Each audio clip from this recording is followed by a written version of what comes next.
3000 NFL mock draft. 3000 NFL mock draft. With your friends Kenneth and Rob. Talking about the NFL draft and the Seahawks. 3000 NFL mock draft. 3000 NFL mock draft. 3000 NFL mock draft with your friends Kenneth and Rob. I'm Kenneth, and with me is Rob, myself being from fieldgoals.com and Rob at seahawksdraftblog.com. And, for the last 9 months, we've been talking about the 2016 NFL draft and sort of the players that would be involved with that draft and the teams and the fits and a lot of the stuff around the Seahawks. And for all of that time, I thought to myself, man, this show is really going to hit a lull or die down once the draft is over, because it's all we talk about is a 2016 NFL draft. And now that it's here, now that it's May 2nd, 2016, I find myself sitting here and realizing that there's about 50 shows that I want to do to recap the draft and what just happened from a bunch of angles. I don't know who's going to listen to them, and I don't know why anyone would. But there's just so many things that I want to talk about and want to cover, and I'm sure Rob feels the same way. But for now, on this episode of 3000 NFL Mock Draft, we're going to recap the Seahawks' Day 3 picks, their undrafted free agent rookies that they have signed, which is never a small deal for Pete Carroll and John Schneider, as we've seen many times in the last few years, that these guys will push out and beat certain guys that they drafted for spots on the roster. And then we are going to cover a little bit of a preview of the 2017 NFL draft and a watch list, guys that you can start thinking about right now that most certainly will perhaps get into the NFL and then probably, find their way onto maybe not the Seahawks roster, though I think Rob will show us why they fit. Rob, we haven't spoken since the end of Day 2. There was a lot of, there was so much going on. Day 3, I mean, you had your own things with the snooker, and then we also it's just exhausting, especially the times that you're there. Myself and Danny Kelly, we're going to try to get together for a reel on the field goals, and both of us just exhausted at the end of the draft. How do you feel today? Oh, pretty good. I've had a good sleep, and had a chance to sort of have a look at some of the draft picks we didn't really talk about, have a look. So I feel like I know them a lot better now. I think just sort of the feeling that I have right now is, now that I've actually had a rest, is that it was a really productive draft for the Seahawks. They did everything that they needed to do. I think I'd be very surprised if any fans feel disappointed with this draft class, because I think people wanted to see certain needs addressed, like offensive line, defensive line, and they did that. They brought in 10 draft picks, and all the way down to the 6th and 7th round. You're looking at guys like Joey Hunt could be the starting center next year, and that's from a 6th round pick. And then you look at the fact that they brought in so many undrafted free agents. That almost is the most positive thing I think about this whole weekend, is that they were able to do as well as they did in the free agent market. So getting players like Tyvis Powell, DeAndre Elliott, Brandon Bryant, really exciting talent. Trevon Boykin, to do the business that they did afterwards and get those guys. I think that it's a real success for the Seahawks, and it sort of puts them in a great position next year to try and do a little better than they did in 2015. Yeah, and when people talk to me and ask me, certain times I'll get reached out to by friends and family or just acquaintances, like, so what do you think of the draft? And, my answer, I think, every year is I love it. And what about the players? I don't know. I don't really know that much. I mean, I talked to my friend, and we haven't even gotten into the ones that came before Day 3 and the undrafted free agents. But my opinion is that I love it because they're good at drafting. So it's not so much my opinion of the guys they took and the guys they didn't take. I'm sure there's guys they didn't take that they're beating themselves up not a little bit, just like, oh man, I wish we had gotten that guy. It's just, if they like how they talked about Joey Hunt and how they were just like, that's the guy that we cannot leave this draft without.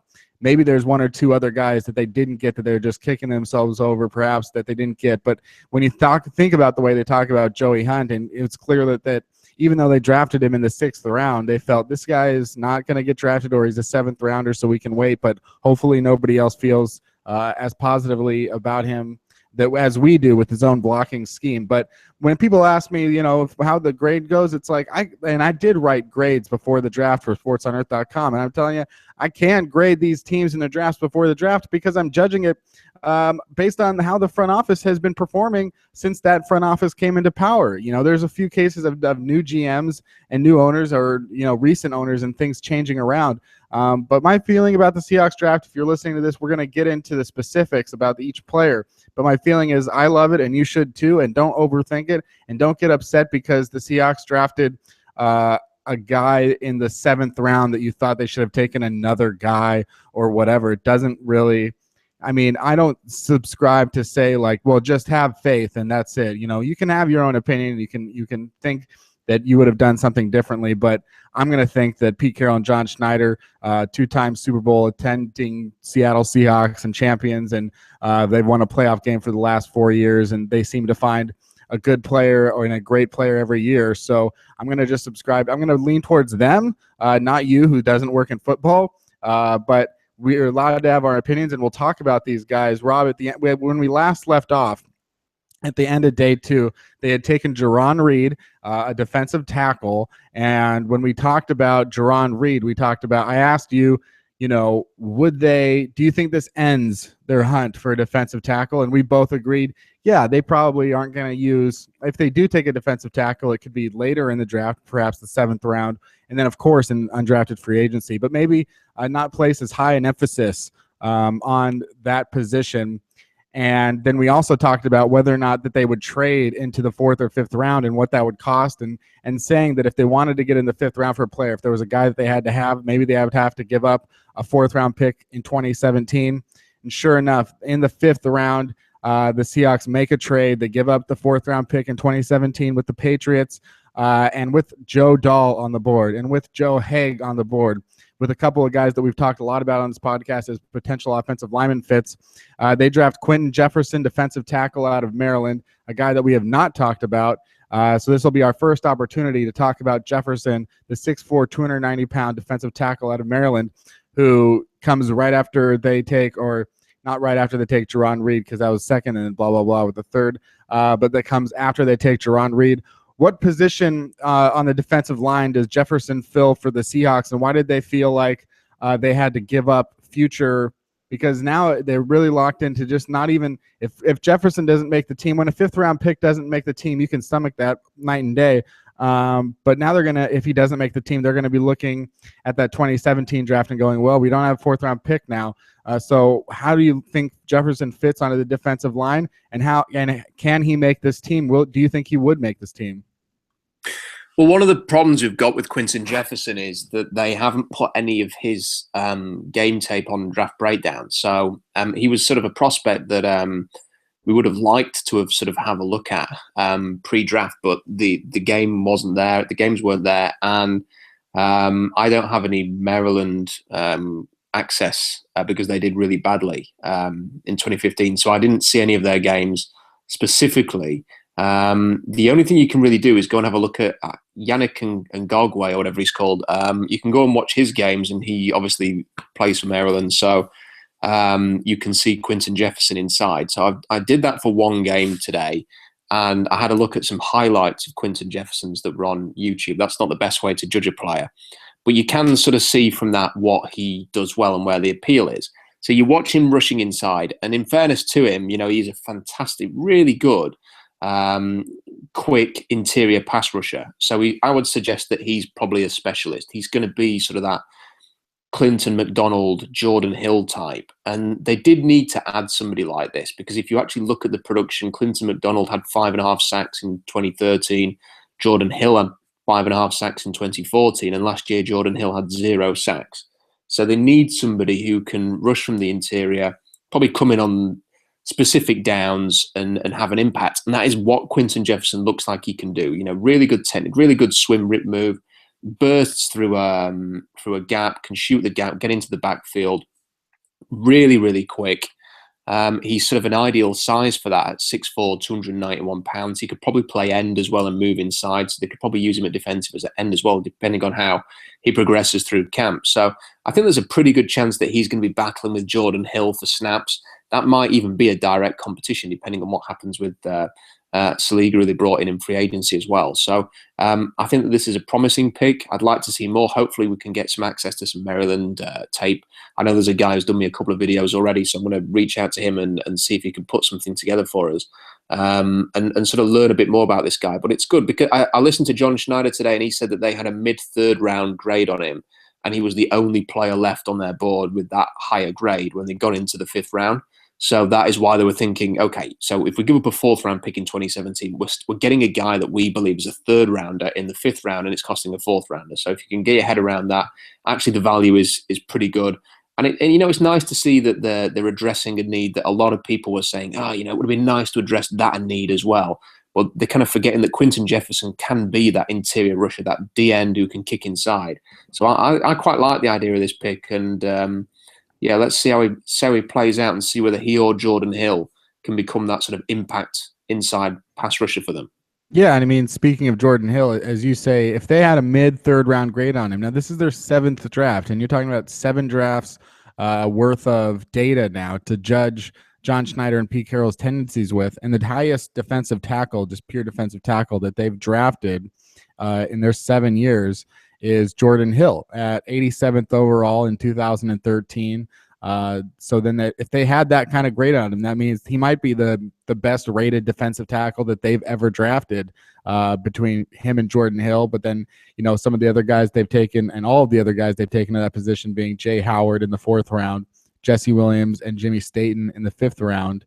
And then that's it really. In 6th and 7th round, only defensive tackles they've taken, Sakoli Sweezy and Jared Smith, they moved to offensive line. So it's an interesting thing. And when you look at the defensive tackle depth now, you've got Reed and you've got Rubin and you've got Jefferson and you've got Hill. And then it becomes, I've been trying to figure out the roster a little bit in my top 53 or whatever. And then you've got interesting competition between AJ Francis, Justin Hamilton, and some of these undrafted free agents, and then Saliga and D'Angelo Tyson.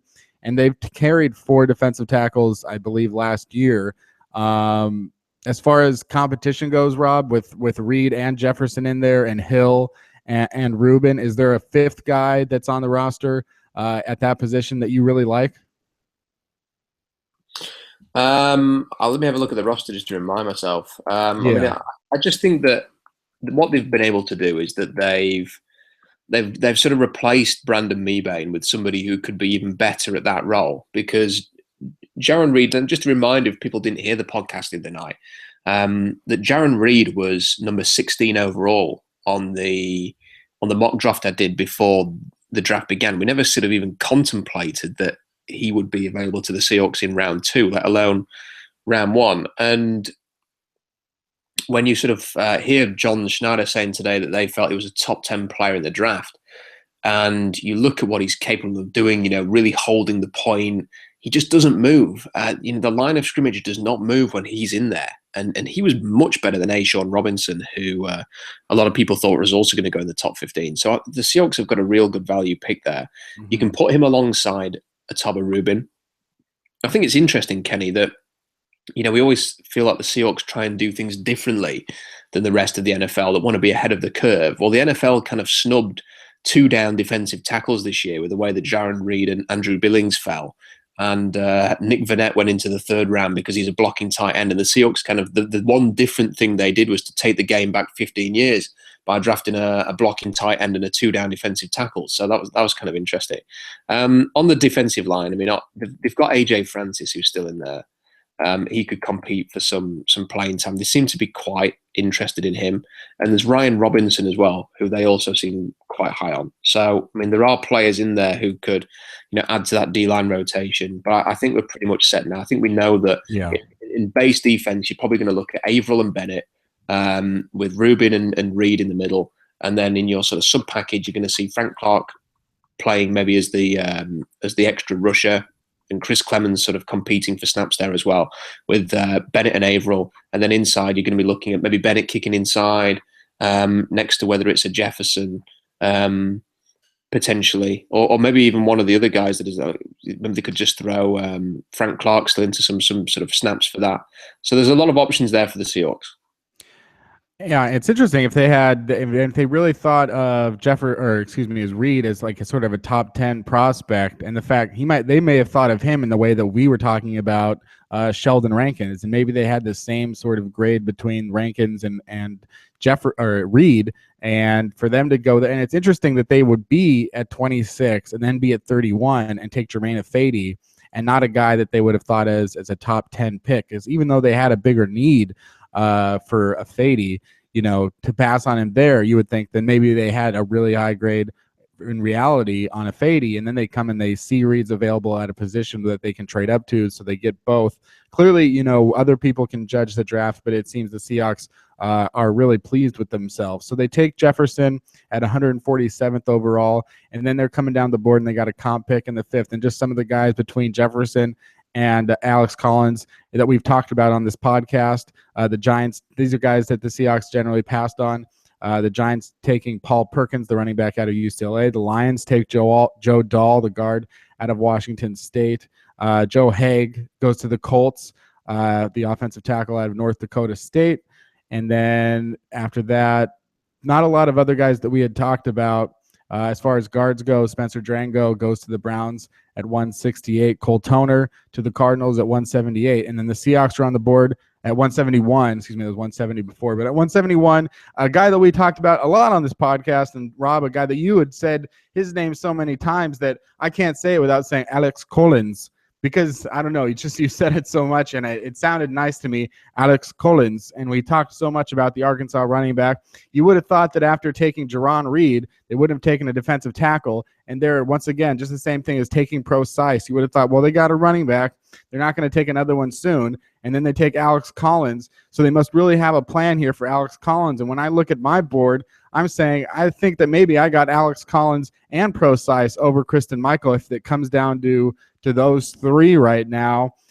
You got to love watching Alex Collins play, and it's such a good highlight reel that this was not a guy that we would again have ever expected to be there at the end of the 5th round. Now that he's a Seattle Seahawk, what are your thoughts on Alex Collins fitting in with this group of running backs? Well, I really, really liked this pick, and we spent a lot of time talking about Alex Collins. I did a little blog post today where I talked about him being, in February the 16th, I did a mock draft and we put him at number 56 to the Seahawks in round 2 because he kind of looked like a Seahawks running back. They want a certain size. They want guys who finish their runs that don't go out of bounds. They want sort of suddenness to get through the gap and then sort of explode and break off big runs. The one great thing about him was that he could pick up the short yardage, 1 or 2 yards to convert a third down, but he could also, take it to the house, which he has done a few times at Arkansas. So he, to me, seemed like a really ideal back. There's a YouTube video with some highlights in it, and the name of the highlight video is Beast Mode Junior. And that is kind of what he played like. So there was every reason to like Alex Collins. But then he went to the combine and just had this terrible performance. His 40-yard dash was, I think, a 4.69.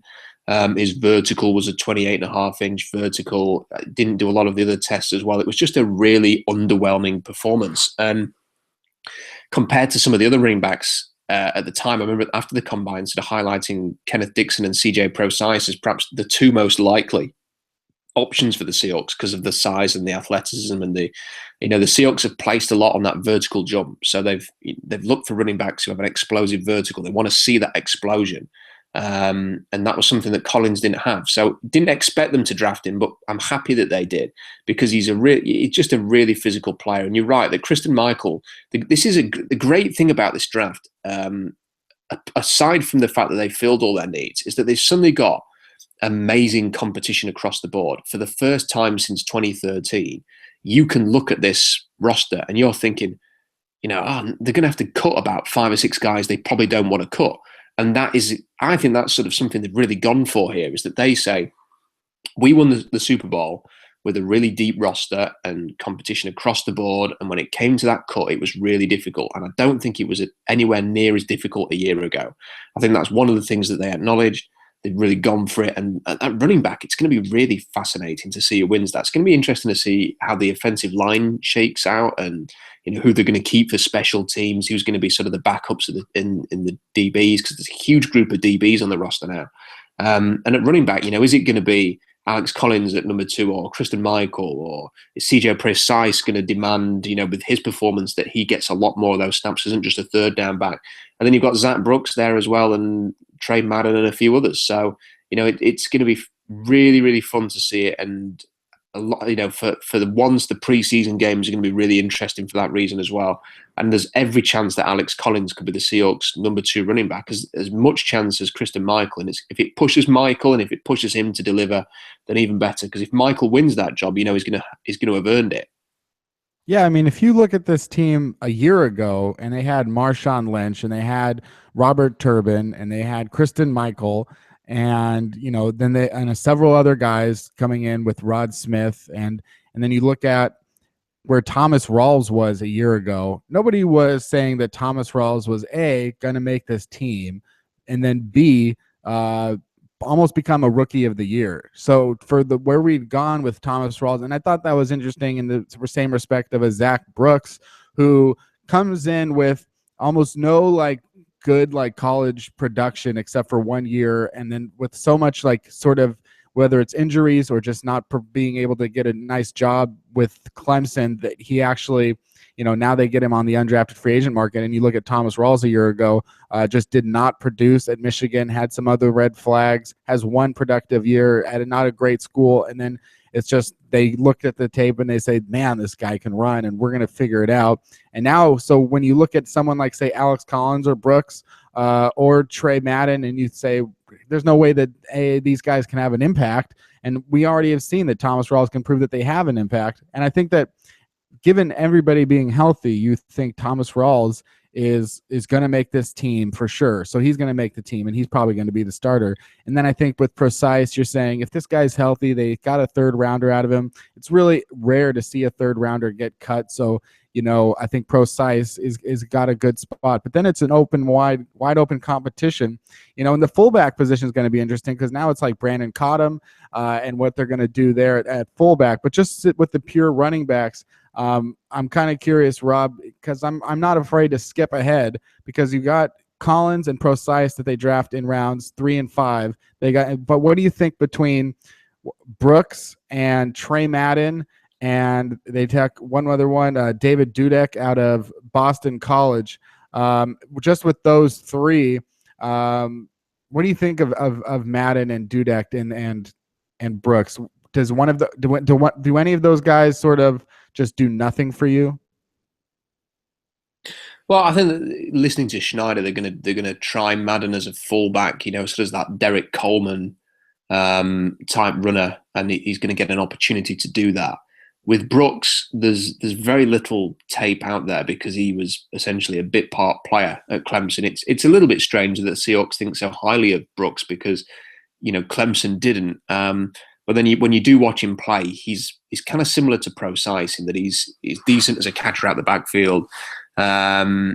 He's a tough guy, but they didn't trust him to have much of a role at Clemson. So I think out of that group, I don't see anybody really pushing Alex Collins and Kristen Michael and CJ Precise. I think that they've taken Brooks with the opposite end. Okay, look, we like this sort of part of his skill set. We'll bring him in. We'll give him the opportunity to compete. They might end up putting him on the practice squad, for example. It really depends on what other teams are thinking there. Seahawks running backs have generally not lasted very long on the practice squad. Other teams have picked them up. But they might just be saying, hey, look, we didn't think. I think that they took Brooks in the 7th round because they thought it would be hard to convince him to sign for the team as an undrafted free agent, because they'd already drafted 2 running backs. If you're going to go to a prospective free agent and say, come to Seattle, by the way, we've got Thomas Rawls, Kristen Michael, Alex Collins, and CJ Precise all in front of you, go and win a job. He's probably not going to accept that. Whereas because they hadn't drafted a linebacker, they were able to go out and really recruit a number of different defensive ends and linebackers, because they sort of sensed they had a greater opportunity there. So I think they took Brooks just to make sure they got him. Of all the players drafted, I think he's probably the least likely to actually stick on the roster. And speaking of, guys that are unlikely to make the roster, talking about guys that have a very good chance of making the roster, because it's all about your competition and the guys that you're competing against, because at running back and a wide receiver as well, where there's 16 players, I think, on the roster right now at receiver, and 7 or 8 guys at running back, and there's only going to be so many positions. If you can come onto this team and play center, you've got an advantage. If you can play some center, there's not going to be a lot of competition. But after the pick of Collins going into the 6th round, I mean, these are some of the guys that were drafted ahead of the Seahawks pick at the end of the 6th round. I mean, the Broncos take fullback Andy Janovich. The Chargers take a punter, Drew Kaser. You can go down as well. There was a long snapper taken by the Lions. So teams are not generally like trying to get, starters at important positions. And yet at pick 215, the Seattle Seahawks on the clock, they take Joey Hunt, center out of TCU. I don't put any stock really into NFL.com grades of the players because they give some grade that goes up to 8 or something like that. And a lot of these guys drafted in the 6th round, they're getting graded between like, say, a 5.0 and like a 5.4 or something like that. And the only guy that has a lower grade in the 6th round than Joey Hunt is the long snapper, who is at 4.7 and Hunt's at 4.8. And at the same time, Pete Carroll and John Schneider talk so highly about this guy and how good he can be for them. And it sounds like he's got one of the best chances to start out of this draft class. So what makes Joey Hunt so perfect for Tom Cable and Pete Carroll? And what are the chances of him winning that starting job right out of the gate?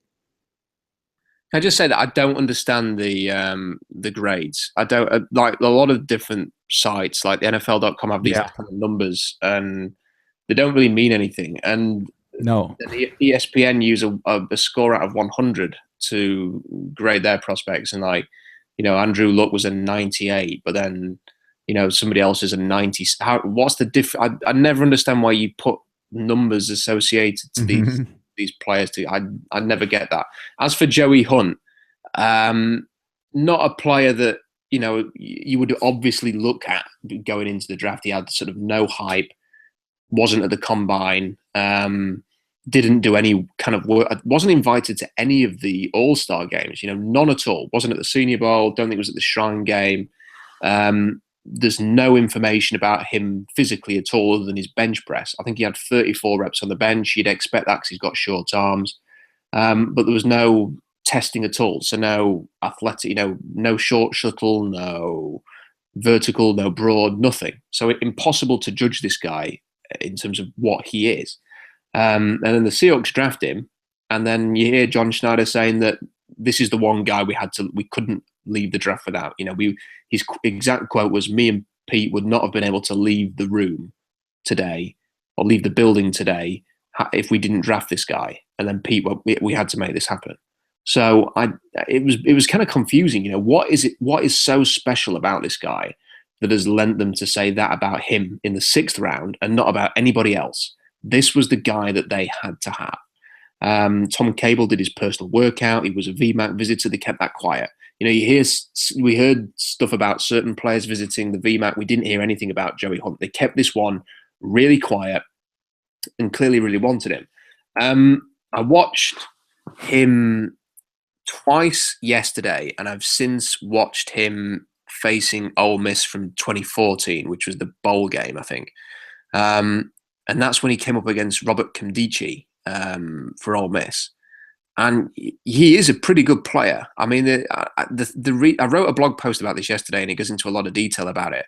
But one of the things about the zone blocking scheme is that in its purest sense, it does value agility and smaller offensive linemen over sort of people like Jermaine Ifedi, Jamarcus Webb, that the Seahawks have had, and James Carpenter and people like that.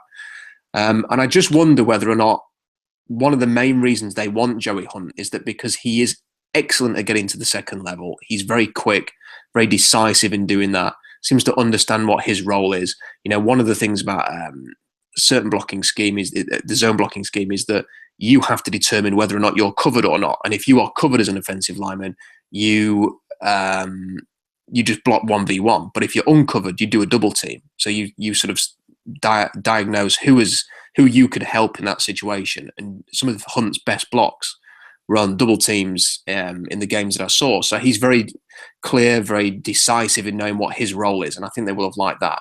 But also you can run a lot of stretch plays and in this scheme. And I think the Seahawks are probably going to do that with Thomas Rawls because he is excellent. He's got the speed and the burst to sort of finding the hole and exploding through it to make big gains. And one of the best ways to do that is to have your left tackle and your center second level blocking, to have two good athletes at left tackle and center, which is what they will possibly have if they have Gilliam and Hunt at center, and then sort of have size and guard and right tackle, which is again what they look to be doing here with the possibility that Ifedi, I think Carroll's been talking today that Ifedi is initially going to be lined up at right guard with Webb at right tackle, and it might see Mark Glowinski or Odiambo at left guard. So that works for that kind of system. So when you actually start to piece this together, he goes from being a pretty uninteresting 6'2", 300-pound center to somebody who might be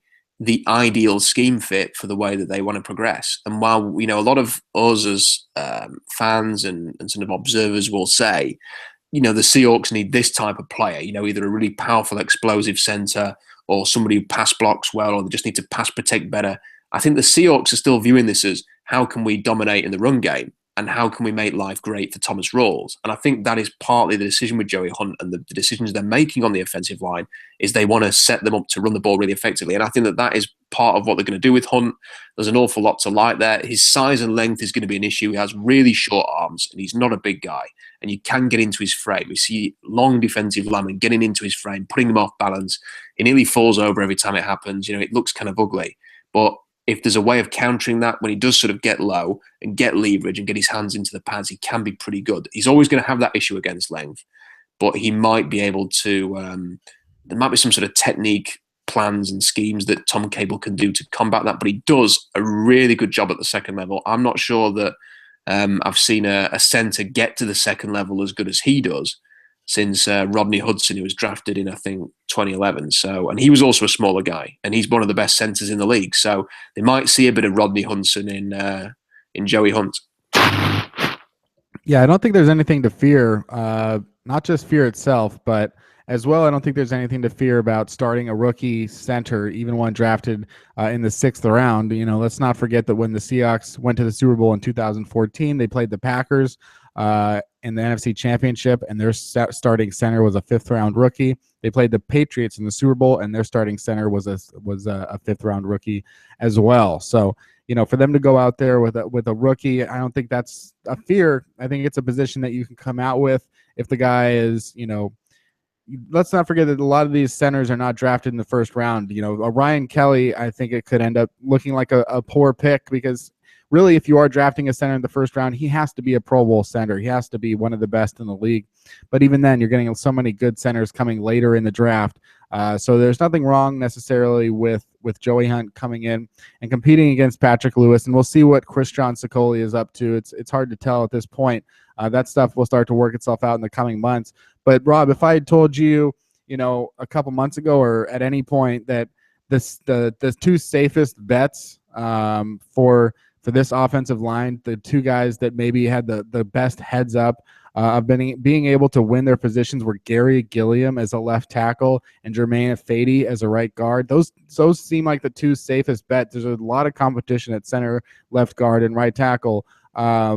Would you have expected that? Do you think that at this point we can look at the offensive linemen and say, maybe at least for the first time in a little while, we've got a bunch of young guys under contract for a couple, 2-3 years, and at least if this does work out, there will be some solidarity. Do you think that is true? Do you think you're a little bit more hopeful about the offensive line, or do you think you're more concerned?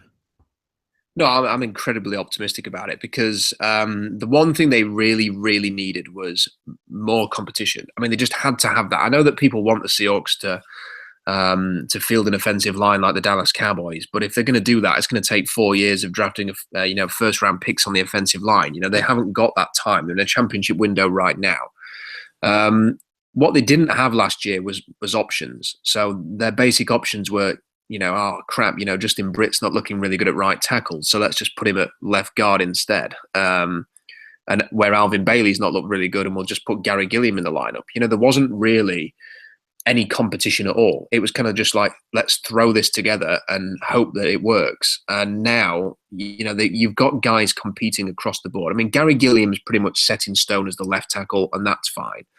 Jermaine Ifedi is going to start on this offensive line, but he is competing with Jamarcus Webb to determine who's going to start at guard and who's going to start at tackle. And I like the fact that it's not just, Ifedi comes in necessarily and this is his position. He's going to be tested at a couple of positions, and then they're going to see where he fits best. At center, you're going to see Hunt battling with Patrick Lewis, who ended the season pretty well last year. And you're going to see Christian Sokoli and Will Perachak as well, competing at that position. And then at left guard, you can probably say Mark Glowinski. Someone mentioned to me a few weeks ago that Mark Glowinski could end up at left guard. I know they're trying him exclusively at right guard last year, but I think he could end up being a left guard option for them.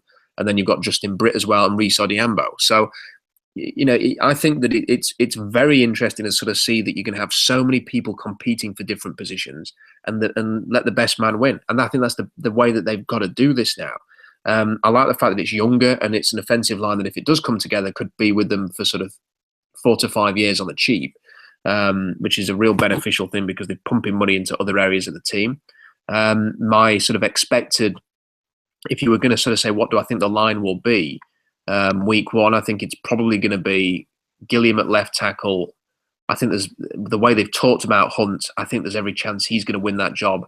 If not, I think Patrick Lewis. I don't think Sokoli is going to get into the genuine competition there, but I think Hunt may just edge Lewis in that regard. And then at right guard, Ifedi, and right tackle, Webb. And then the one position that's left over is left guard. And I think that Glowinski and Odiambo will be the two that sort of end up battling for that position, with Glowinski maybe having the edge because he's had a year's extra experience. But I think that that's going to be pretty keenly fought. And that to me looks like an athletic line, which is strong, which is built around, an identity of what they want to do on offense. And given that nearly every team in the NFL is struggling on the offensive line, not just the Seahawks, I think that they've got as good a chance as anybody of fielding the kind of line that they need to be productive, to run the ball well, to protect Russell Wilson and actually achieve something next year. I mean, and not a lot of teams sort of diagnose that a player is a bust or a failure and then keep him around for very long. So in this scenario where Odiambo and Glowinski are the two guys really competing for left guard, do you envision them releasing Justin Britt, or do you see them trying to keep him around as a reserve that can play several positions on the line? I think that there's a very good chance that he'll be cut when the first wave of or the second wave of cuts comes in. Right before when they name essentially the final 53. I think he's going to be really challenged to sort of stick on this team because they've drafted guys. I mean, if they, maybe they keep him around, but you only dress 7 guys anyway, and Britt's not worked out at right tackle or left guard. So if you keep him on the team, he's going to have earned that. I mean, it's a nice challenge for him because, they can say to him, you were a second round pick 2 years ago. You've started, I think it's every game since your rookie year, and if you're not careful, you're going to be out of the league soon. So, go out there and prove that you're better than Reece Odiambo and Mark Glowinski and Jermaine Ifedi and all of that, and make sure you're in this lineup. But he did not play well at left guard. He did not play well at right tackle. And now they have a lot of new guys to come in and see if they can do better. And I think that they're going to get that opportunity before Justin Britt gets another look. So I'm not optimistic about Britt's future here. And I think there's every chance that he could be cut down the line. Yeah, I mean, they couldn't have had, you wouldn't think that they had necessarily that much of a different grade between Justin Britt and John Moffitt going into the draft. They got away from Moffitt after a couple years of realizing that it wasn't going to work out, and Moffitt was out of the NFL a year later and clearly had, some other personal demons, I think, to work through. And so it's Justin Britt. There's definitely a chance here where he's going to have a chance to prove that he can live up to some of that potential. But definitely when you look at the bringing in Sowell and Webb, when you look at drafting these guys, when you look at the fact that Terry Poole and, Christian Sokoli are going to be competing as well, there's so many other guys to choose from, and there can't be any contractual obligation to keep around a former second round pick. So moving forward to the 7th round, usually, this is where the stars are born, right here in the 7th round. This is where you really got to be, get really emotional about these guys being drafted now. Like Riley Dixon, punter, going to the Broncos in the 7th round.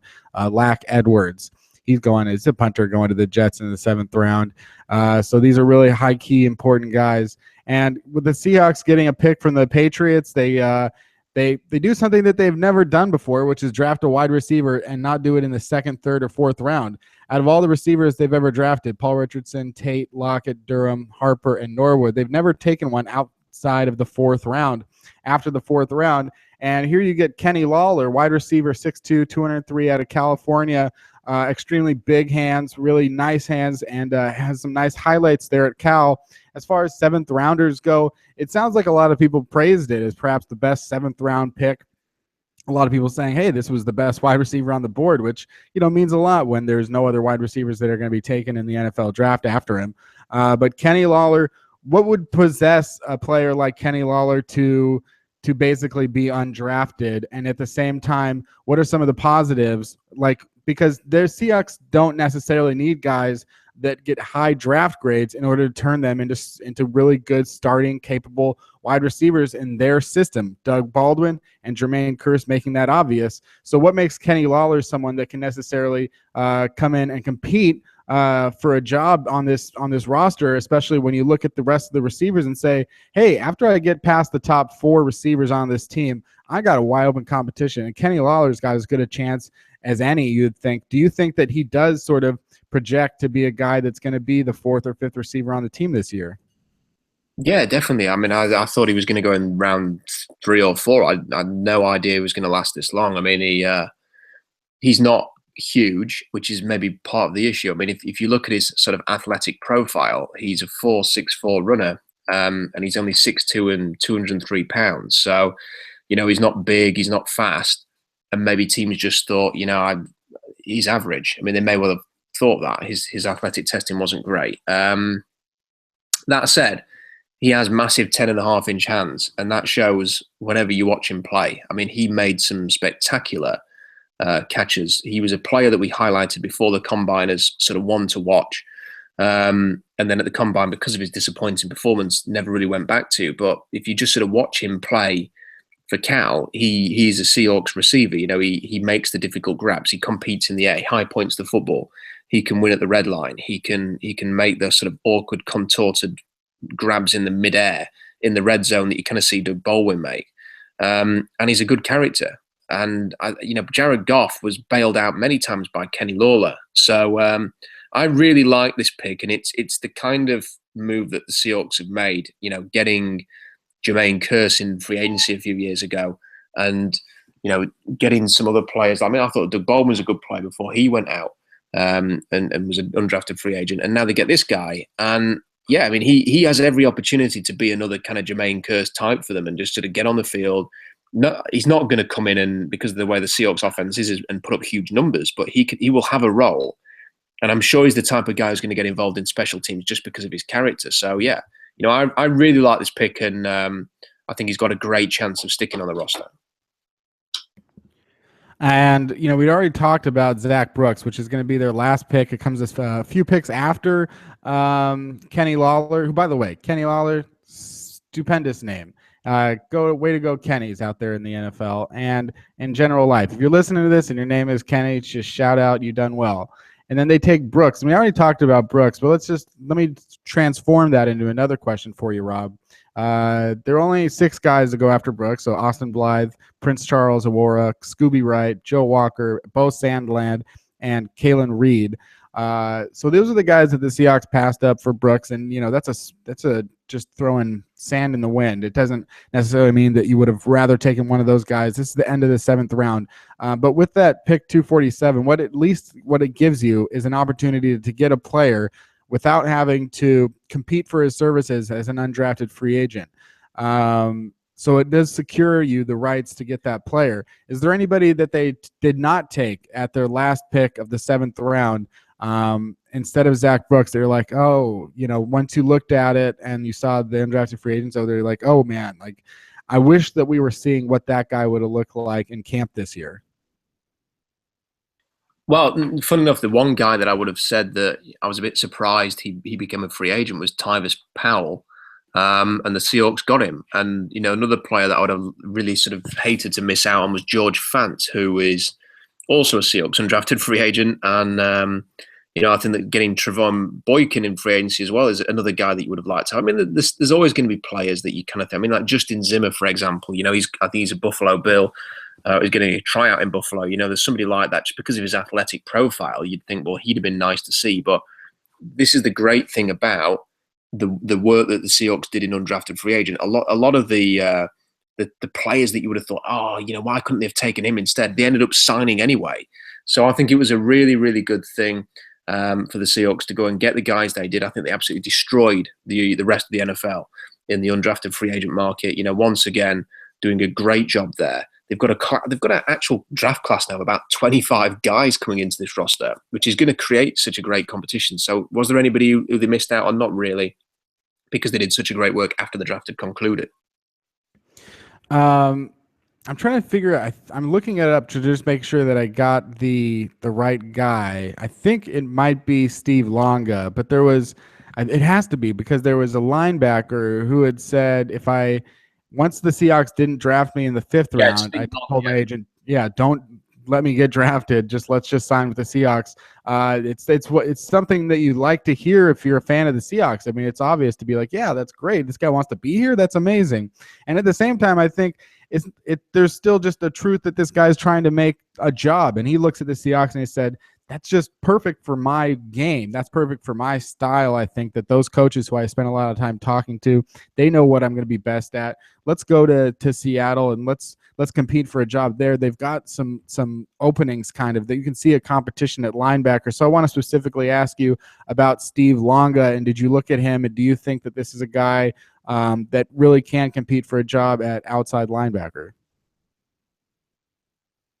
Well, I mean, they've got a few guys who could do that. I mean, you know, looking at the players that they brought in, you know, Christian French is a guy that they said they had a draftable grade on, and, you know, physically and athletically, he is impressive. But if you speak to any Oregon fans, they just say, nah, you know, he's not going to make it. They brought in a guy called David Perkins from Louisville, Steve Longa. I don't think it's ridiculous to think that Tyvis Powell might end up sort of working into some kind of hybrid role. Nick Holt's getting a tryout. I mean, there's a few others that might sort of work into that. I still think that Mike Morgan's going to win this job. I think they're going to try and make it really competitive. You know, there's also a chance that Kevin Pierre-Louis could come back into things, or I say some of the guys they brought in, Pinkins? maybe Cassius Marsh. What's that? Eric Pinkins. What about him? Yeah, Eric Pinkins could. You know, he'll compete as well. He's an option. So there's a few guys that could go. I just think that the familiarity. I don't think anybody's going to stand out. I mean, it's just a projection now. We'll see how it plays out. But I don't think that anybody will sort of leap forward and say, I need to start in that role, either as a rookie or, you know, whether it's Kevin Pierre-Louis. So I think they'll just go with what they know, and it'll end up being Mike Morgan. But it's still a pretty interesting little competition they've got there, and they needed to do something at linebacker because they didn't draft anybody for that role, so they needed some depth there. And it's one of those things, like, ideally they probably would have taken someone in the draft that they really liked, but that, you know, when you see guys like Kyler Fackrell going off the board right before they picked for the first time in round 3, it made it very difficult to sort of address that need, and they clearly didn't value Travis Feeney enough to make him you know, priority in sort of round 5. So I think that it's pretty understandable the way they did it. We'll see if they bring in any sort of veteran help for that role as well between now and the start of camp. They might add another body there if they can. So yeah, but it's also important to remember that this could be a 2-down role, because after 2 downs, the guy's going to come off the field, and then one of Chris Clemens or Frank Clark's coming on the field. So it might not be a high priority for Seattle. Going down to some of the other interesting names out there, you mentioned Brandon Bryant really quickly for Atlantic defensive tackle that came in, and before the draft, nobody was paying much attention to Brandon Bryant until at his pro day. 291 pounds, 140, and does a lot of other good things. The numbers don't always mean anything to me except for the 40, and just in the sense that it's the one that we always talk about. So I'm still getting used maybe to some of these other things, like, I mean, I know that he did a lot of bench prep reps on the bench. So that's something else that I can kind of understand, because I myself can do 90 pounds on the bench about 5 or 6 times. So I know a thing or two about lifting weights and doing bench presses. So that's something that I can know about. And, I think he's got a nice broad jumper or something like that. To me, a broad jump, what it sounds like in my head is that you're standing position in one position and then you jump to the side. It's almost like strafing. And some of those guys, apparently they can jump side to side 10 feet in my head, at least. That's what I think the broad jump is. But Brandon Bryant's pro day was so impressive that then teams started to talk to him. And he mentioned that 3 teams said, what about fullback? Because, you might be 290 pounds, but you're running a 4.8 40. And if you were actually out there blocking for our running backs, I don't think that anybody would be able to touch him. And John Schneider today, I think, had started to talk about that. So who exactly is Brandon Bryant, and could he actually be a fullback on this team? Brandon Bryant was a guy that a few weeks ago, somebody on the comment section of the blog sort of said, hey, check out this guy. These are his combine numbers, and here's his tape. And there were a few of us kind of talking about it in the comment section. We were just shout out to the SeahawksDraftBlog.com comment section, because they're coming in with some heat and I think really helping us out every week. Yeah, they are. There's some fantastic. I know that a lot of them will be listening to this. It is a fantastic community. Having been on a lot of different websites and sort of seen what the comment section ends up being, to have a very mature adult debate about draft prospects, it never gets too heated. Everybody seems to get on really well. And I don't want to say it's not a shout out to the fieldgoals.com listeners, my listeners, but the comment section, not very heated as far as the 3000 NFL mock draft podcast goes. Plenty of discussion in other places, but I do see a lot of comments as far as basically because you are doing prospect talk, but it is nice to have that support there where you can say, hey, I heard about this Brandon Bryant guy from my comment section. It's a great resource to have. Yeah, absolutely. Absolutely. And sort of watching the tape then, Kenny, the sort of the first reaction was, how is this guy not a first round pick? Because the tape you were seeing, he played for Florida Atlantic, and they played teams like Florida last year. And when you see what he was doing to, not small school offensive lines, but what he was doing to Florida's offensive line, the quickness that he showed, his ability to just swim his way into the backfield time and time again. I mean, he was a freakish athlete, the way that he tested. I mean, just unbelievable. And it showed. And the great thing is it shows up on the tape. This isn't like Christian Sokoli. When you watched him play defensive tackle, you wondered whether or not, he just sort of wandered in off the street and started playing the game, and he was awful. But when you watch Brandon Bryant play with like brilliant athleticism, and it absolutely stands out, you were thinking, who is this guy? He's incredible. Then you look at his sort of physical profile and you realize he's got really short arms, and that is going to be an issue for him. I'm a bit surprised that nobody took a chance on him in the later rounds, but I'm absolutely delighted that the Seahawks have picked him up in undrafted free agency. I'm excited by this idea that he could be essentially Will Tukuafu plus, that, a major athlete who is doing exactly the same type of role on defense and at fullback. And it's his path, essentially, to getting a roster spot. If he can play fullback as well as defense like Tukuafu, then it gives him a greater chance of sticking around, because he's going to have even with his great athleticism, as a rookie, he's going to struggle to make this team on the defensive line, because they've got Jaron Reed now, they've got Chris Clemens now, they've got Quinton Jefferson now. So there's a lot of depth there. It's going to be tough for him. But if he can do the Tukuafu role, then there's a place for him. So I'm excited by this. If they can ever turn this raw, brilliant, athletic college player into anything like a solid NFL player, Kenny, watch out for this guy, because just if you get a chance, I think I put his video on one of the blog posts over the last couple of days. Go and find it and watch this guy play, because you will not believe what you're seeing, because on tape, he is remarkable, and it's really exciting to see what he can do in Camden. I got to say, I'm excited to find out what happens there. Absolutely, and more so now what you're saying about everything with the tape and everything like that. Moving on to just another undrafted free agent. I'm a little surprised, given the quarterback market, and just the fact that you look out there and teams, some good teams are just desperate for a decent quarterback, and you would think that someone like the New York Jets or the Denver Broncos, maybe the Buffalo Bills or the San Francisco 49ers, there's teams that you could say, well, they need a quarterback. Even if he's not going to start, they need someone. I mean, Tavares Jackson, when he was starting for the Minnesota Vikings, this is a former second-round pick. When he was starting for the Minnesota Vikings, he wasn't the worst. I could throw out some names that have played a lot worse, that have gotten a lot more second chances. He comes to the Seahawks. He gets 1 year, and again, he's not the worst. I mean, I've seen much more terrible quarterbacks than what Jackson did for the Seahawks in 2011. They went 7-9, and towards the end of the year, they were very close to going 9-7. The last two losses, I mean, they've been playing really well. And Tavares Jackson, I feel like he had proved himself to be a guy that wasn't going to win you games or lose you games. He was just going to be a quarterback. And I could look out there like the Houston Texans last year, and Tavares Jackson would have been an upgrade in that system. I think Tavares Jackson could at least be as productive as Brock Osweiler. I mean, that's a guy, and it's not so much that Tavares Jackson hasn't been signed. It's the fact that nobody even talks about it. He's not like a super old quarterback. I mean, look at the contract that Chase Daniel gets with the Philadelphia Eagles, and look how much there's just other guys out there getting jobs, and I'm just surprised that a team like the New York Jets wouldn't sign Tavares Jackson. Maybe Jackson's not taking calls. I don't know.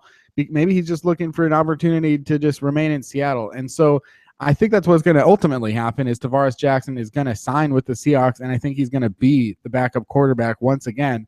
I'm just surprised that he doesn't get an opportunity to play somewhere else, because it would at least give you a veteran presence and a guy with a lot of experience, and a guy that I feel like is one of the best backups in this league and can get you from week to week if you need it in a pinch. And I think that he's not necessarily a guy anymore that you can think of as a starter, but he's definitely someone that I think would have helped the Denver Broncos, or even like the Dallas Cowboys, who go out and they there's this great story about the Dallas Cowboys not giving up a third-round pick to trade up to the Seahawks, and we can talk about that in a minute.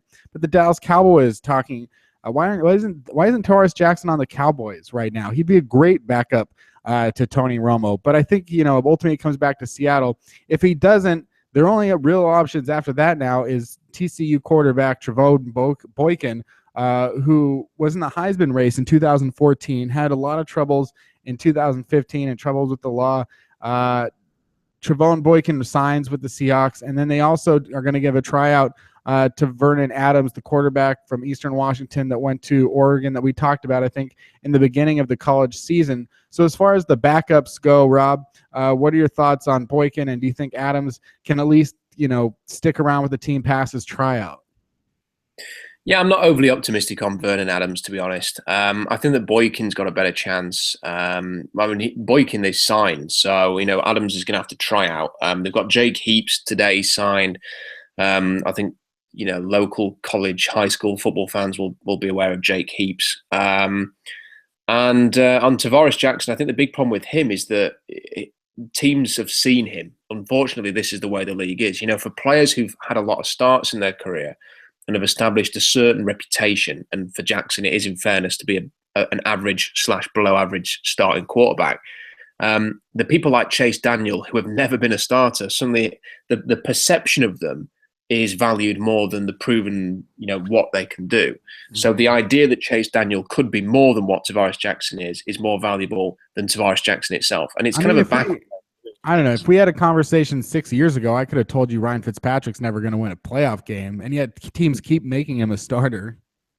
Yeah, I know. But that's the thing with him, is that he's been quite fortunate in that Chan Gailey, where whenever Chan Gailey's been, he seems to be in love with Ryan Fitzpatrick. Maybe that's maybe Tavares Jackson needs a sort of loyal offensive core. Maybe if Darrell Bevel had moved on somewhere else, he would have got a chance. But Chan Gailey keeps employing Ryan Fitzpatrick. I mean, in Houston, he wasn't the starter in Houston and kind of got in there when other guys got injured, and then he got the chance with the Jets, and now he's kind of out on the street. But I think that it's sort of that idea that we know what Jackson is, and we don't know what this guy is, so we'll see if he's better. But on the Seahawks backup thing, I tend to agree with you that I think that Tavares Jackson will be back with the Seahawks, but it'd be interesting to see if Trevone Boykin can can sort of steal a march here, because he is very similar to Russell Wilson in his style of play. And I think they want a quarterback similar to Wilson, so that in the worst case scenario that Wilson does get injured, they don't have to adapt the scheme too much. They can continue to do the kind of things that they want to. They want to sort of keep that read option element involved. And Boykin can do that. And Boykin is a talented guy. I mean, he looked like sort of a late round, undrafted sort of physical talent. But he's creative. He improvises well. Maybe he can get a bit stronger now he's in a pro situation and sort of build up some armor strength. But he's a really interesting player to keep an eye on during this whole process, especially because they gave him a $15,000 signing bonus, which is really high. You know, it's amongst the highest. So they really, really wanted to bring him to Seattle. It showed they were very interested in him, and he's got a chance to win this backup job. It's funny how when you say $15,000 signing bonus in the NFL terms, I'm like, oh, chump change, and even though for undrafted free agents, it is the highest mark, to hear $15,000 to anyone that's in a football team, in a sense, I'm like, that's like one penny. And at the same time, I would do some really, despicable things for $15,000. Everybody would do something different for $15,000. I don't want to even get into what I do for 15 grand right now, but it's funny how that sounds like almost nothing. And speaking of what undrafted free agents can get or bring in for, just to wrap up the Seahawks draft class, we've talked about the linebackers, we've talked about the quarterbacks, we've talked about the running backs, we've talked about maybe another guy here or there, but in the whole other class, anybody else that we didn't talk about that you're like, I really like this guy? Anybody else you want to shout out in the Seahawks undrafted free agent signings?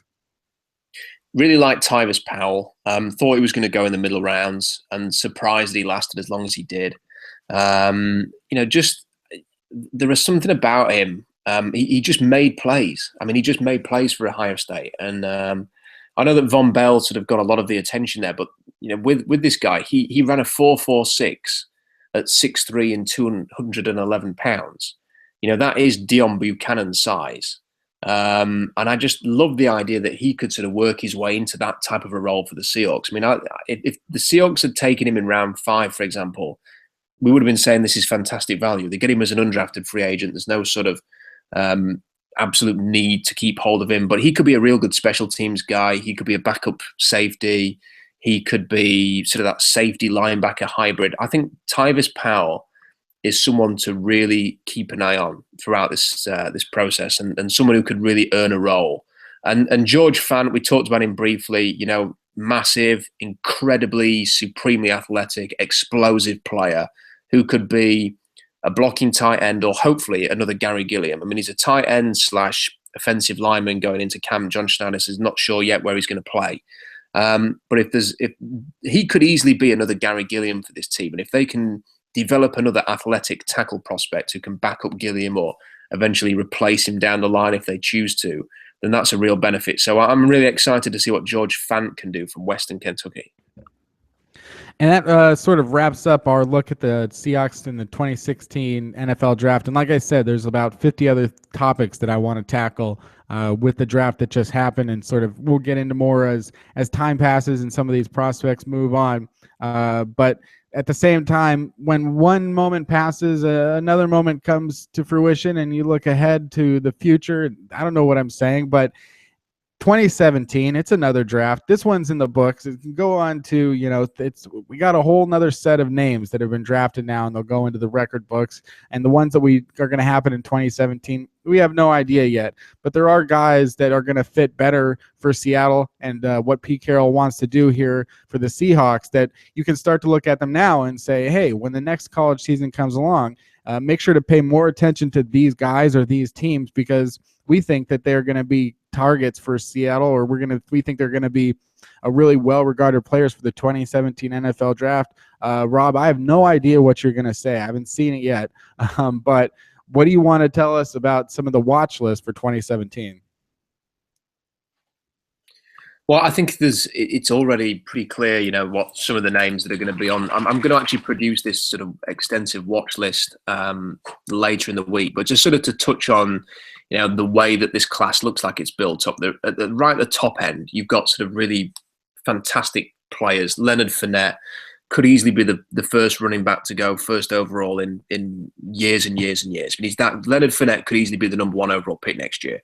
You've got Myles Garrett from Texas A&M, Jared Davis from Florida, fantastic. Cam Robinson looks better than a lot of the left tackles that have played for Alabama for a long time. Deshaun Watson, quarterback at Clemson, everybody knows about him now. You've got the 2 Alabama guys, Tim Williams, who could have been a top 15 pick this year, speed rusher. Jonathan Allen, who's more of a 3-4 DE, or he can play end in a 4-3. He could easily be a top 20 pick down the line. Tre'Davious White, who we talked about a lot, didn't declare for this draft, could be up there. Cam Sutton, who didn't declare for the draft. Loads of people have talked about the running backs in this class. So you've got Leonard Fournette, you've got Dalvin Cook at Florida State, you've got Christian McCaffrey at Stanford, you've got Royce Freeman at Oregon, you've got Samaj Perine at Oklahoma. There's a lot of running backs that are going to appeal to teams. Nick Chubb, that's one, right? Yeah, if he can get healthy. Nick Chubb's obviously had an injury almost as serious as Jalen Smith, so we need to see if he can come back. But specifically for the Seahawks, there are sort of 1 or 2 players who sort of stand out to me. There's a guy called Harold Brantley who plays for Missouri, and he missed the whole of the 2015 season because he was in a car crash. He was lucky to survive. But he's sort of a real prototype 3-technique interior pass rusher. Missouri have produced some really good linemen on both sides of the ball over the last few years. So I think that Harold Brantley could easily be the next one. I think he could have been a really high pick this year if he hadn't had the car crash. Just a fantastic prospect, and let's hope he can get back to 100% and have an impact this year, because he could be someone to monitor. There was another guy who didn't declare who I expected to. His name is Adam Bisnawati from Pittsburgh, another guy we talked about. A little bit surprising that he didn't declare this year, but he's tough. Former wrestler. We know that Tom Cable loves that. Plays left tackle for Pittsburgh, but projects to move inside. He's identical in size to Evan Mathis, and he kind of shows some of the same athletic traits. So I'm wondering if he's somebody who could eventually be sort of an Evan Mathis type for the Seahawks down the line, and if they want to keep adding to that offensive line. And there are 1 or 2 others. I mean, there's a guy called Adoree Jackson from USC, who's just a fantastic athlete. You've got to work out where he's going to fit, because he could play multiple positions. Really, really interesting player. Derek Barnett from Tennessee has got, in his first 2 years in college, has already had 20 sacks in just 2 seasons. He's built like a pro, big, thick frame. Kind of looks a bit like Shaq Lawson, but maybe a little bit longer. There's a guy called Charles Walker, who's a defensive tackle from Oklahoma. Classic 3 technique, 6 sacks last year. Great swim move and quickness. Loves to get into the backfield. Eddie Jackson really shone for Alabama as a big safety prospect. He could come along as well. So, and then there's a guy called Jalen Tabor, who is from Florida, who was a much better cornerback than Vernon Hargreaves, who was at Florida as well. And he's eligible to declare for next year. He could be, if Vernon Hargreaves is a top 12 pick, then Tabor could easily be top 10. So already the 2017 class is looking really, really strong. Some great options on the defensive line, some great running backs. It looks as if it's going to be pretty weak at wide receiver and quarterback. And there's going to be some good defensive backs as well, and 1 or 2 interesting linebackers. So the watch list will come out later in the week, but a few names that maybe if people want to look ahead and want something to do over the summer, want to look at some of the guys who are going to be stars in college football next season, there's going to be some interesting names on this list. Yeah, well, watch for the watch list there on SeahawksDraftBlog.com. One last thing for the show today. I just talked about it earlier briefly, but I think, Rob, you have a similarly keen on this news report about the Dallas Cowboys being there at 34 and wanting to make a trade up for Paxton Lynch. I thought that John Schneider did an amazing job of getting the Broncos' 3rd round pick to move down 5 spots, and was a trade obviously for the bottom of the 3rd round. And the Dallas Cowboys would only give up a 4th round. Now, there's no way that the Seahawks had any reason to take that trade. It was much worse. So they had to tell the Cowboys, look, it's just tough. You got to beat this thing. You got to give us your 3rd round pick. And that would have been at the top of the 3rd round. So they would have, and it was Jerry Jones afterwards saying, and almost immediately be like, damn it. Should have done it. I should have done it to get Paxton Lynch. And they're sitting there without Paxton Lynch. And if the Seahawks had been there at the top of the 3rd round instead of the end of the 3rd round, who knows what the history would have dictated. And it's also funny that the Jets were the team that we had all thought, well, he can't get past the Jets. The Jets are just desperate for a quarterback. And yet reports today from Manish Mehta that the Jets had a 3rd or 4th round grade on Paxton Lynch. So a very divisive on how good of a quarterback prospect that Paxton Lynch is. But already Jerry Jones regretting not getting Paxton Lynch, and he goes to Denver instead. Rob, you detailed the players available a little bit on your blog today, and I'm kind of curious, just again, out of if they had gotten the pick from Dallas instead of the pick from Denver, in your opinion, do you think that they would have taken one of the guys that was already gone by the time they picked later in the 3rd round? Very possible. I mean, there was some interesting guys there. Jonathan Bullard was still on the board. So was Bronson Kafusi, Kyler Fackrell. There was some. They could have looked at LaRaven Clark as well. He was still there. There's some very interesting players who are still available, and I think there's even a chance they could have just took Nick Vannett in that spot. I mean, we heard Pete Carroll say after the draft that they were surprised that he was still there at the end of the 3rd round, and if they truly believed that he was going to go into the middle of the 3rd, for example, then there's every chance they would have just took Nick Vannett at that spot. Maybe sort of at the late 3rd round, they felt comfortable knowing, okay, we can take CJ Precise here. The team, they picked at 90, took Vannett at 94. If they'd sort of decided 91, 92, and 93 aren't going to go for blocking tight ends, so we can take him at 94, we can take Precise first. They might take a running back, so we'll make sure we get both guys. They could easily have taken Vannett at the top of the 3rd, and it wouldn't have played out much differently than it did. But there were some options there.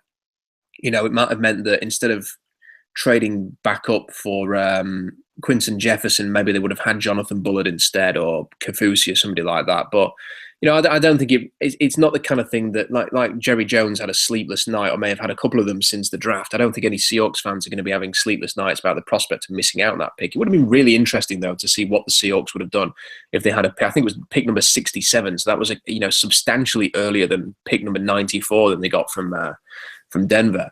It would have also been interesting to see how it would have played out at number 34, because I think there's a report from Mary Kay Cabot from the Cleveland Plain Dealer that Cleveland would have taken Jermaine Ifedi at number 32 if the Seahawks had moved back. So, they may not have had Ifedi at 34.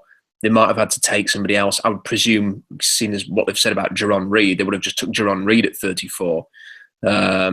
But then they would have needed to take an offensive lineman at 56. Could that have been LaRaven Clark instead, for example, or Sean Coleman? And then with Dallas's pick, did they do something completely differently? So, the whole draft could have played out very differently for the Seahawks. But being able to sit here today and know that they got Ifedi, they got Jaron Reed, they got the guys they got later on in the 3rd round. They got the physicality, they got the depth that they were looking for. They got some running backs in there. I don't think there's any real reason to sort of wonder what could be. But just a final point on this on Dallas.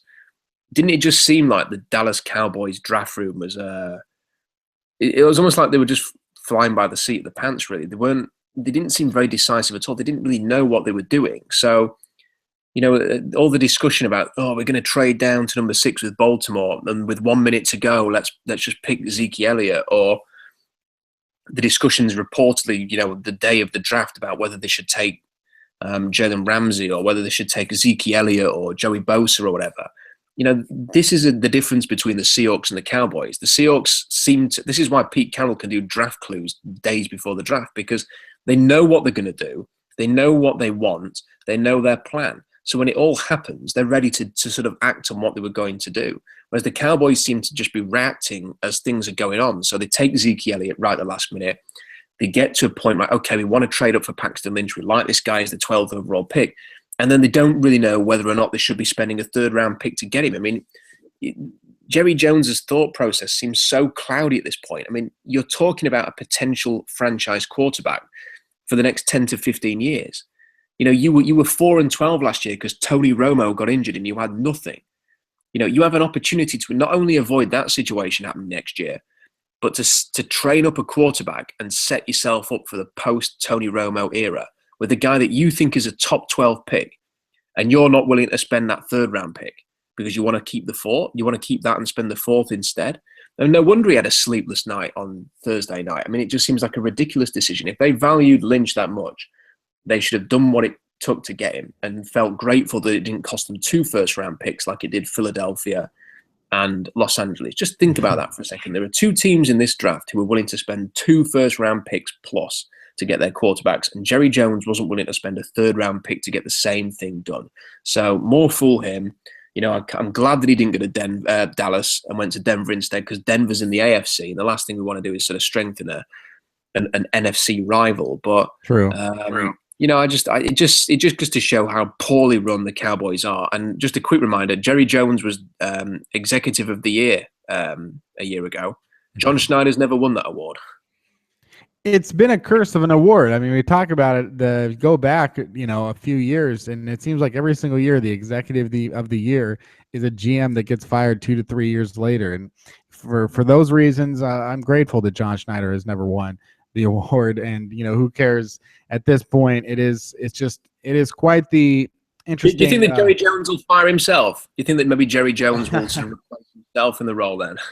Well, you know, I would hate, you know, he's an older guy. So if he has to go out 2 to 3 years after winning Executive of the Year, he may want to just, you know, fire himself to avoid any other possible way that he might end up losing the job. So the Seattle Seahawks, the draft is over. It's been a good one. I think we got, you know, 10 good players in the draft, and, you know, not a lot of good competition in undrafted free agency. It's going to be really nice to watch the roster competitions and battles and all that kind of stuff play out over the next few months, because it could go in any way in any number of directions. I've tried to recently this morning put together my 53-man roster, and you know, I had to figure out who the toughest cut would be, and I had my list of guys, and the list of guys that I had to choose of to only take one of them. It was longer than I wanted it to be, and it was much harder, which is not some 2 phrases that I usually ever say together. So it's very nice here to be on 3000 NFL Mock Draft here with you, Rob Staten. It's been a good 9 months to put this all together. We're not going anywhere. We'll be back to talk more about the future draft and the past draft and the Seahawks and everything that's come together. I think there's a lot of general questions that we want to tackle, and it's been a good draft season. And so thank you also to everyone out there listening. Go to SeahawksDraftBlog.com and FieldGoals.com. Subscribe to the show on iTunes. Tell your friends about it. And if you want to donate, there's always the Patreon account for the Field Goals podcast that we're putting out. So that's it for May 2nd, 2016 and the 2016 NFL Draft. That's been this draft, literally. And come back next week as we talk about the next one. Goodbye.